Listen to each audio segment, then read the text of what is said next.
UFC Vegas 34 in the Apex, smaller octagon, less fans, and loud commentators. No lie, I do a little loud commentating during fights myself. Yes, it's annoying, but this is not Japan.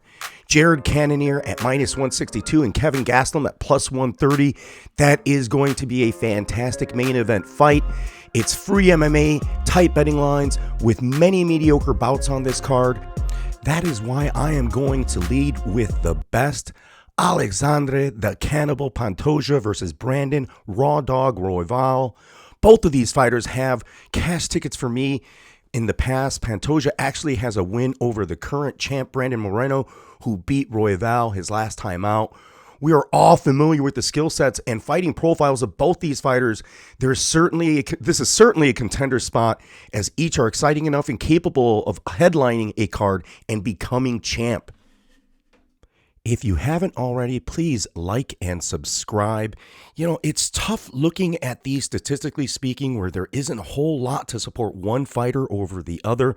Both have similar fight metrics with not a ton of fight differentials.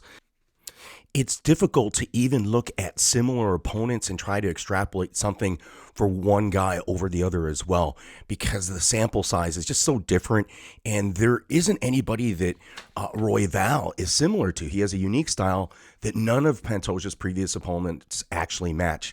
This gives Royval a slight advantage from the bell, as Pantoja will have to make an immediate adjustments and just different types of calls offensively as well as defensively. I see Royval as the aggressor in this fight from the get. Royval isn't going to go out, neither is Pantoja. Both guys, beyond durable, they have the skills to remain dangerous for 3 rounds. That's why a lot of people are thinking this, possibly that not to go the distance prop or the under 2.5. I think that's a decent, very good position, but I think both these guys are skilled enough to avoid each other in some way.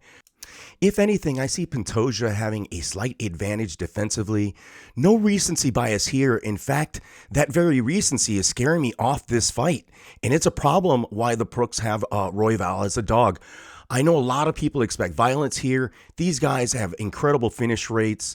The not to go distance prop is yet to populate, but I might pass on that chalk, because I think it's going to be chalk, as I think these guys can stifle and negate each other's strengths in some way. Will Brandon Royval fighting in southpaw and having a height advantage matter at all? It's tough to go against Royval just because of that unique style. You know, and it's tough to go against Pantoja, you know, who's gone and done well against some of the best fighters in the division. As well as submitting Brandon Moreno, who is a skilled grappler, as like Brandon Royval is. So my initial first impression was Alexandre Pantoja, just so skilled, more octagon experience, and just more MMA polished than Royval. But Royval has that X factor. He isn't too predictable, and he can hurt you quickly. Pantoja has never lost by submission nor knockout, despite being groomed in Brazil. So he's faced guys that have a Brandon Royval type style that are going to come grappling heavy and wanting to mix it up and flow on the floor. So I think Pantoja has the skill set to prevent Royval from slicking in that sneaky submission. So I'm really expecting him to possibly really carry this fight, or the pace, or where it as well as where it's going to happen. I think Brandon Royval's best path to victory is that submission. So I haven't seen the odds for that prop as well as the odds for Pantoja by a finish. I think this fight is going to make it into round 3, and I think that's where Pantoja can become more effective, possibly find a finish, maybe even a submission from a weather Brandon Royval. This can be the opposite. Maybe Brandon wears Pantoja down just from his constant crazy attacks from all places, and wears Pantoja down and actually grabs that submission. So this is a very, very difficult bout to gauge here. I mean, even Pantoja by decision might be a safe play, but I'm going to go on the Pantoja side. I'm probably not going to go strong on this bout, but as a fan, I'm going to go strong on this bout. Either way it goes, it could end up being a stifling defensive battle, and I'm still going to appreciate that. Or what I really think is going to happen is that these guys are going to put on a fantastic show. They're going to steal. I hope they steal the event. position themselves to get into the championship, the next championship opportunity, because both these guys are just fun to watch. I enjoy them.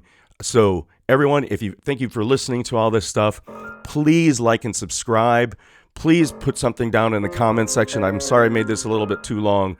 Didn't intend to do all of that, but I'm finishing off with the last slide. Have a good week. Cash some tickets. Hit me up. Thanks.